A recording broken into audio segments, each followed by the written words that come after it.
I believe the Atlanta Falcons will go 7-9 in 2020. I feel bad about this one, but the Falcons' schedule is tough. And their defense, they're better than last year, but they're still going to have a hard time slowing down really good offensive teams.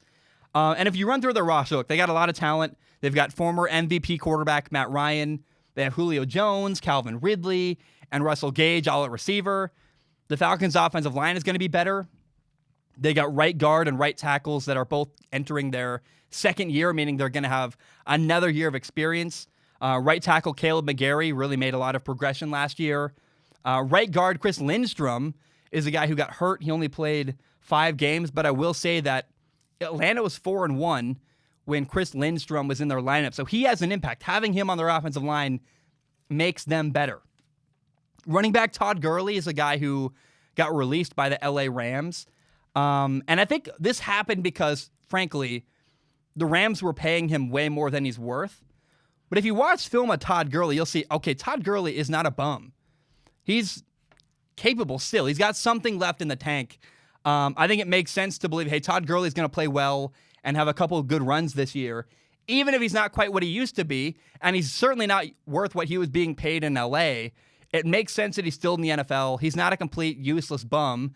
Todd Gurley can still play at a high level to some degree. Maybe not a high level, but he can play at an adequate level and be a good starting running back in the NFL.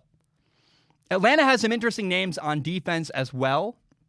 They added defensive end Dante Fowler in free agency. They're going to pair him with Grady Jarrett on the defensive line.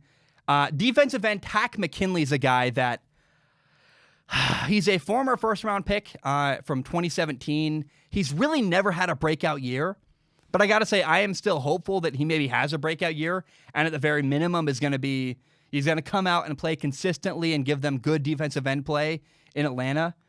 Rookie corner A.J. Terrell out of Clemson is going to be a starter for them. Anytime you got a rookie corner starting, the two I feel best about are Jeff Okudah and Damon Arnett. I like A.J. Terrell. I think, unfortunately, he's going to get burned a couple times, partly because, I like the Falcons, but they're flawed, and they are better on defense, but they play an incredibly good group of quarterbacks. They play Matt Ryan. They play Tom Brady.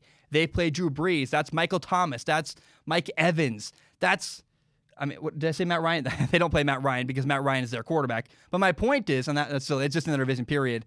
My point, though, is that they're going to have a hard time against really good teams with good receivers. And I just think that the Falcons are going to have to score a lot of points in order to win. And I have nothing against Matt Ryan. I really like Matt Ryan. I do believe we saw some of his limitations where if you don't give Matt Ryan help, last year happens where Matt Ryan, they weren't a great offense and they weren't a great team because he needs support around him.